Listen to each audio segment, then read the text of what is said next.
তাড়াতাড়ি করে ধানগুলো কুতে ফেলতে হবে, না হলে মালিক এসে বকাবকি করবে। আরে পায়ের তলে আবার এটা কি দেখি তো। কিরে রামু, তুই এখানে দাঁড়িয়ে পড়লি? তাড়াতাড়ি দেখ ভাই, আমি এই পায়ের নিচে হিরেটে পেয়েছি। তোমরা দুজন কি কাজ বাদ দিয়ে এখানে দাঁড়িয়ে দাঁড়িয়ে গল্প করবে? তাড়াতাড়ি কাজ করো। হ্যাঁ মালিক, করছি।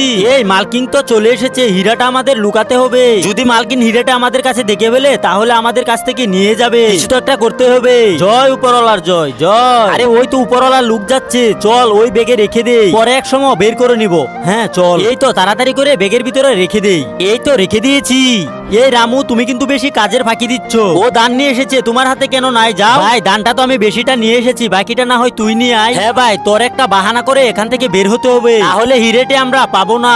আচ্ছা ঠিক আছে, আমি মালিকের কাছে যাচ্ছি, তুই বাকি কাজগুলো কর। শুনেছি 10 জন লোক যখন আমিন বলে সেই দোয়াটা নাকি কবুল হয়ে যায়, তাই আমি দোয়া করে দিলাম যে এই ভিডিওতে লাইক করে চ্যানেলটাকে সাবস্ক্রাইব করে দিবে, তার পরিবারকে যেন আল্লাহ তাআলা অনেক ভালো রাখে।